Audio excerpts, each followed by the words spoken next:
Hi friends, welcome to my channel. Let's have a look at problem 417.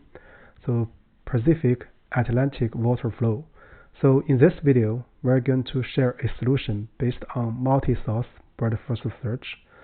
So in this problem, we are required to return a 2D list of grid coordinates called result, where results I is a position. Let's call it Ri and Ci.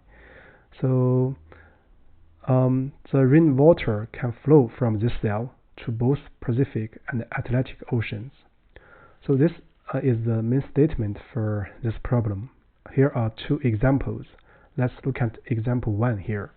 So the top and the left are the Pacific Ocean boundaries, and the bottom and right are the Atlantic Ocean boundaries. So in this example, this is the heights grid. So the output are those positions that the rainwater can flow to both Pacific and Atlantic Oceans. So that's the examples and example 1. So here let's look at the constraints and additional assumptions on this problem. So here the number of rows and columns are m and n. So both are bounded in between 1 and 200, and the height has a range. So we notice that it's non-negative. The upper bound is not that essential for us. So with that said, let's look at the method here we're going to share. So the method is based on multi-source breadth-first search. The idea and the procedures are as follows. So first, we're going to use queues to contain boundary cells and their heights information for both Pacific and Atlantic Oceans respectively. And then we're going to do multi-source breadth-first search for each queue to yield cells that can flow to Pacific and Atlantic respectively. So here the breadth-first search result will be represented by a set. And finally, we are going to return the intersection of the two sets according to the problem logic. So before we share the code, so let's see a remark. So we can see also the Leetcode 1162 video for another multi-source breadth-first search example. So with that said, let's look at the code. So I'm going to split this code into 3 parts. The first part is to obtain the queues, and the second part will be breadth-first search. So let's see, multi-source, and the third part will be the return. So let's first look at the task 1. So we're going to get the queues. Let me first track the information. So for convenience, I have changed the height to be capital H just for the convenience of writing. So m will be the length of H, and n will be the length of a row, that's the H0.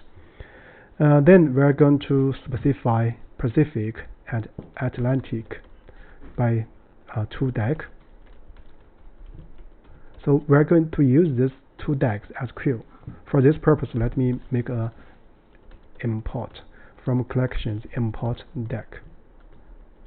So this is the container we're going to use. With that said, let's do the iteration to add the boundaries to the respective queue. So for I in range M,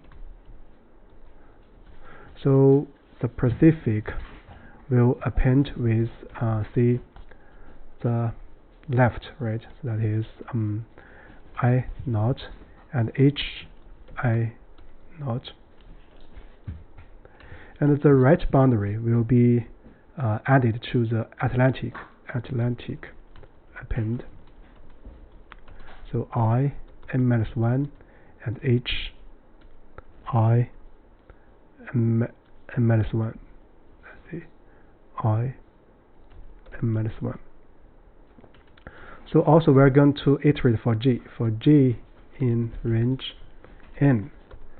So we're going to add the top to the Pacific and the bottom to the Atlantic. So Pacific append So it's going to be 0G and H 0 and G. And also we are going to add to Atlantic. So it's append m-1 G H m-1 G. So this finishes the queues.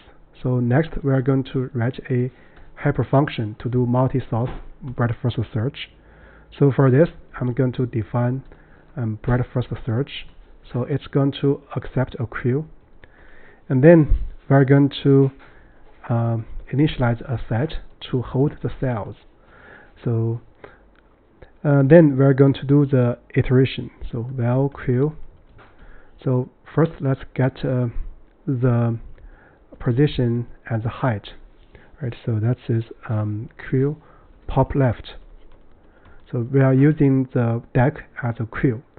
So if this RC not invisited, so we're going to add this visited add RC, right? Then we are going to look at the four neighbors. So for x, y in r-1c, r plus 1c, r c-1, r c plus 1. So first we are going to check if x and y are in bound. So x and less than m and 0 less or equal than y less than m, and h x y. So notice that we are traversing from the boundary to inside. We should make sure the current height is no less than the h. So that is the h. So and xy not invisited. So actually we do not need this check, so let's keep it here for now. So once this is checked, we're going to append or include this position. So xy and height xy. So we're going to return the corresponding set visited. So let me delete this one because we have already checked in the for loop. So let me directly add to the set. So that's it for the multi-source breadth first search. So now let's look at the return. So the return, according to the logic, we want the cells can flow to both the Pacific and Atlantic Oceans. So the return should be the intersection of the two, right? So we're going to return. So we want to make a list of visited. So let's see. We call the function BFS Pacific, and so let's see, and BFS Atlantic. So that's it for the third part. So I guess now we can do a special case check. So yeah, it passes a special case. Now let's look at the generic case. Yeah, it passes the generic case. So I guess for this problem and this video, that's about it. So let's give a quick summary. So here we're using again the multi-source breadth first search. So in this problem, we split the code into three parts. The first part is to make some preparation to get the queues for the two oceans. And then we do multi-source breadth first search to locate those cells that can flow to the corresponding oceans.